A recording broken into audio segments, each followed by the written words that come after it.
Okay, ladies, this is the last necklace we're going to see tonight. I know you're excited, and there's about 48 things you can do with this necklace. You're going to be really happy that I'm only going to show you a couple. This is our opening night pearls. This is a 90-inch strand of pearls, and it is only $39, and you can do so much with this. It is so versatile.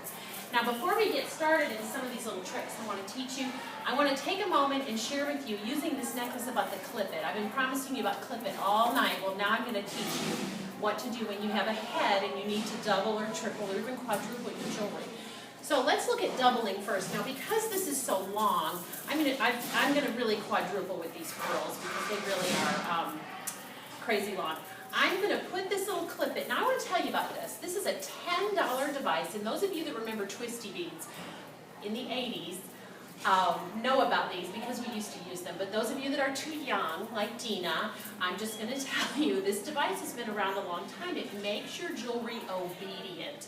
Because you all have had that experience, right, where you've doubled a necklace just by wrapping it around your head, and that one layer travels up to your throat, and the other layer travels down, and then about lunchtime you yank on that piece around your throat because you can no longer breathe.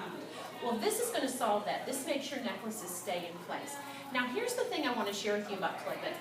You can use a bread tie and accomplish the same thing. But this looks better, and you won't get a staph infection when the bread tie pokes your neck. All right, so when you want to quadruple or double, you've got a closed necklace. You've always got a circle. You're going to hook it on one side. I'm going to bring it around, and I can control my layers. However I want to control them is fine. I'm going to close that clip. Now see, that looks nice. It looks good in the back, right? Okay, now this is beautiful. What I love to do, though, when this is like this is add a brooch. This is our Ruffles brooch. It's retired, and you cannot purchase this for Premier any longer, but I'm using it today just to tantalize you. I'm just going to put that right on the side, and that is a great look. Ooh, ah. Now, I want you to know something. When you are adding a brooch to this, you need to unhook it and catch at least 3, but ideally 4 of those strands in there, because if you don't, that brooch is going to flop around, and then you're fiddling with your jewelry, and we don't like that. Now, if you're going to use clip it and triple your jewelry, or triple your necklace, put your necklace on. And again, this is crazy long. Most of your necklaces won't be this long. Opulence is much shorter, but they're all great for tripling. Mocha, many of the ones you've seen tonight. I'm going to put this around your neck.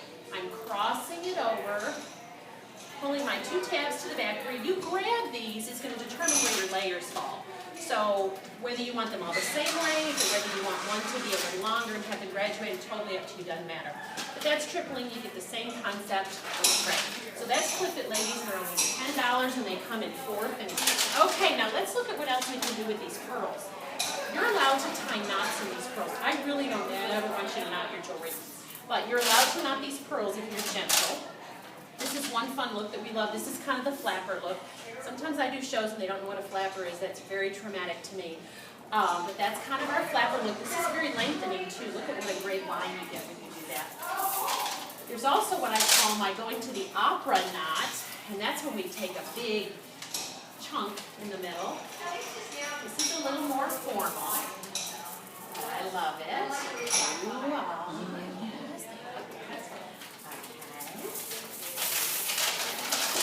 now, you can also take this and tie as few as 1 knot.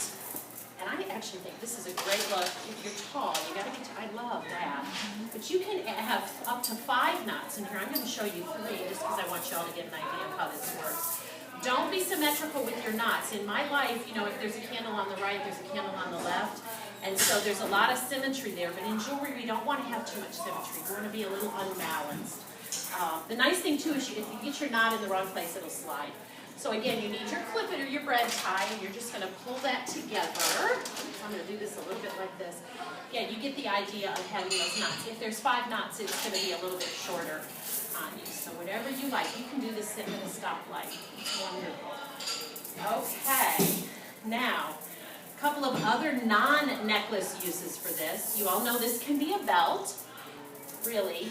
Now, if you're thin like Mandy, you can just do something like this and use clip it or add a brooch, whatever makes you happy, or just tie a little knot. Looks great. and a lot of times during the show, the women will say, that is never gonna fit me. So I always show them, I'll say, now look, even the Octomom can wear this as a belt. This is big. So feel free to step in, just put your loop up. Again, you get the same concept. It's a great little purse handle. If you have an envelope clutch, this is the closest thing to an envelope clutch right now. But you're just going to open that little flap, put those pearls in there, and now you have got handles like crazy. You have got a great little look for your holiday parties. Isn't that cute? And they usually say, where did you get that purse? Okay. And let me check my list. Oh, the ribbon. And I just learned a new technique, so I'm really excited to show it to Angela. All right, I used to lay this on the floor to do this, but you all have seen we have jewelry with ribbons. And the thing that I don't understand about jewelry with ribbons is it's always attached. And if the ribbon gets dirty, what do you do? I mean, do you throw the jewelry away? Do you wash it? What do you do? I love this concept that you can change the ribbons, you can throw them away, whatever the case may be. So what I have is a piece of grosgrain ribbon from Hobby Lobby. This is probably a quarter's worth of ribbon. An okay bow tied in the side. And I've got my opening night pearls triple. They can be doubled as well. I've got them triple. So I'm going to put the ribbon on my arm. I'm going to hold my necklace like this. And I'm going to shimmy that ribbon to the middle. Now I'm folding and chopping. I just learned this. I am so proud. You should see my videographer's face right now. All right, and then look, ladies, and if you want the bow on the front, put the bow on the front. Ooh, I know. This is also nice when you have women that are sensitive to nickel. This is great because nothing is touching. Now, there's no nickel in the pearls, but just for all necklaces, this works. It doesn't have to just be the pearls. So the ribbon is wonderful. You can always make a special with this. If you buy the opening night pearls, you get a ribbon. I mean, there's all kinds of things you can do with that. Okay. Okay, this part I didn't practice. I still can't get it off and it's untied. Okay.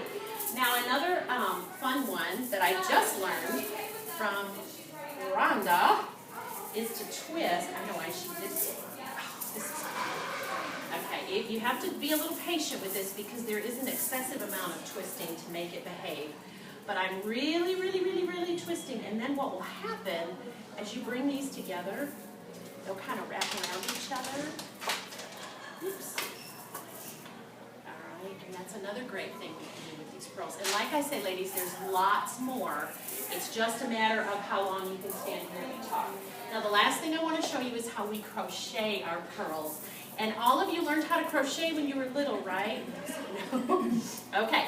Well, it's very simple, and there's actually a video even on YouTube if you want to see somebody do it a little bit slower, but I'm going to show you a little bit fast just to give you the idea. Crochet is just a loop through a loop. A couple of tips on this I want you to keep in mind. Number one, do not let go. When you let go, you get to start over. Number two, get this over your head before you're done. She does not have a head, so I can put this on her very late in the game. But you all have a head. You need to do this a little bit earlier. And then last is keep your loops pretty tight. If your loops get too big, it's not as good of a look. So keep your loops as tight as you can. When you get to that last loop, you're going to clip it with your bread tie or your clip it to kind of the mothership. You want to attach it to the main strand of pearls. And then there you go. Ooh, wow. And if you want to do something even, cutesy Jan Hardish, put a brooch on the side and you're even better. So what do y'all think about those opening night pearls?